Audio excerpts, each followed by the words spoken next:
In the last 2 days, Japan's decision to dump nuclear wastewater into the Pacific Ocean has been much discussed. Of course, anyone with a little conscience. We all know that releasing nuclear wastewater into the Pacific Ocean is a no-no. Except for one country. Needless to say, everyone knows who I'm talking about. The United States, of course. U.S. Secretary of State Antony Blinken tweeted shortly after Japan's decision was formally announced. Thanked the Japanese side in the decision to deal with the Fukushima Daiichi nuclear power plant to deal with the water problem. An obvious effort. Excuse me? What are you talking about? Is that what a Secretary of State who prides herself on being the protector of the world should say? You know, the U.S. Food and Drug Administration was released on March the 4th of this year. Just updated the import alert 99 to 33. The strict ban on all food imports from Japan continues. That includes Japanese milk, butter, vegetables, rice, not to mention seafood such as fish.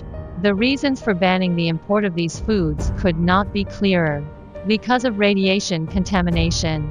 So is Fukushima's nuclear waste now safe? It has been 10 years since the 2011 Fukushima nuclear plant disaster. A total of 1.23 million tons of nuclear wastewater was produced around Fukushima during that 10-year period. And Japan has had a lot of meetings and has come up with a plan to treat it. But nothing came of it. Now all of a sudden it's saying that this nuclear wastewater is harmless and meets discharge standards. Is he punching himself in the face again? So why is the United States so responsive to Japan now? Suga will visit the United States from the 15th to the 18th. Biden will take office to repair the rocky relationship between the two countries during the Trump era.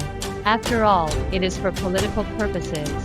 The United States is now completely shamless in the face. They only look at positions and only ask about interests. No matter where the human race is headed in the future, the United States is now displaying a double standard. It's just a reflection of their long history of hypocrisy and hypocrisy.